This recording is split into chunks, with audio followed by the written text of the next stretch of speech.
So people are always asking about the practical aspects of living down a tunnel. We're approaching 3 weeks. In the next 2 or 3 hours it'll be the 3-week mark. And what are we eating down here? What have we been eating? Well, there's a bit of variety we've got down here. We have got some pickles and some really nice jars of treats like olives and peppers and things like that. But the staples are things like tins of baked beans, tins of spaghetti hoops, tins of soup, and unfortunately I can't really digest beans very well, so I've got a load of fish. I don't normally eat tuna. I'm normally a freegan, so I kind of get food that's going to get thrown away. I find that's a way of being ethical with my diet. But down here, you know, it's literally eating whatever we've got. We've blessed that people have been supporting us in the prep for this and getting food supplies in. So yeah, that's a lot of tuna. I would not normally eat it because I think dolphin friendly tuna is one thing, but what about tuna friendly tuna? But I have tonight tuna, sweet corn and chili sauce, which I'm about to mix up. So there we can see. So the first job is to clean the top of the lid because it always gets soil on top. You can see there we've labelled all the tins. So this is corn. So as and when the labels go, because it's a wet environment down here, we can still know what's in them.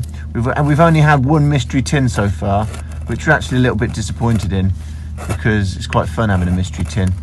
And that mystery tin, kind of predictably really, was baked beans because that's one of the staples.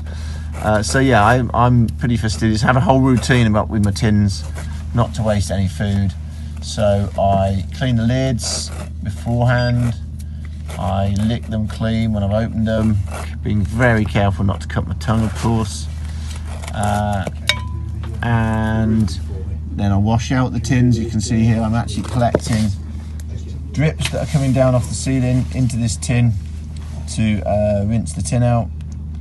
I've emptied most of it in there. Then I'm going to add the tuna and add the chili sauce. So I've cleaned and opened my tin of corn. I've licked the lid, being very careful not to hurt my tongue. I've straightened the lid out because it's easier to deal with. Sometimes we can use these lids for certain things. We try and use everything we can down here. I'm going to drink the juice. Cheers.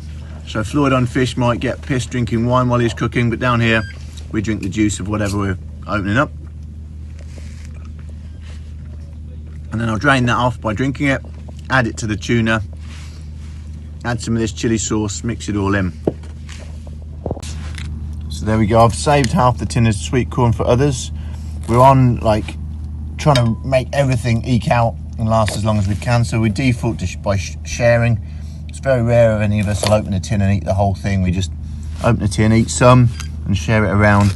What I've got going on here with this half a tin of tuna and a half a tin of sweet corn and the chili sauce, that's going to be my main meal for the day. But I have eaten a couple of other. I had a small bowl of muesli earlier and half a tin of spaghetti hoops with the other half a tin of sweet corn. So that's what I'll have eaten today. And Rory very kindly shared me a bit of his Bourneville chocolate. Excuse me, mate. So there we go. Dinner is prepared. Sweet corn, chili sauce and tuna, and the washing up is being ready. The bowl is soaking with the odd drip to make sure I don't waste a single morsel in that can, and that I've got some water for washing up, which I'll drink after I've washed up this container. And yeah, bon appetit. Yeah.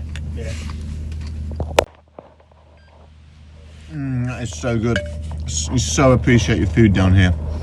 You're kind of on the edge of hunger a lot of the time, and then when you do eat, you just eat to sort of meet that hunger, and you know, with the minimum really. So when we came down, there's a few things that we didn't bring which we should have done, and there's a few things which we brought which we thought, why have someone sent that down? That's ridiculous. So we had this big tub of chili and ginger sauce. We've decanted some into a jar there. Thought, that's ridiculous. What have we got that down here for? But it's been an absolute godsend because all of these meals can just get a bit of a zing, bit of interest. We've got some herbs. We haven't even started using the herbs yet. So far we've just been relying on this good old chilli and ginger sauce.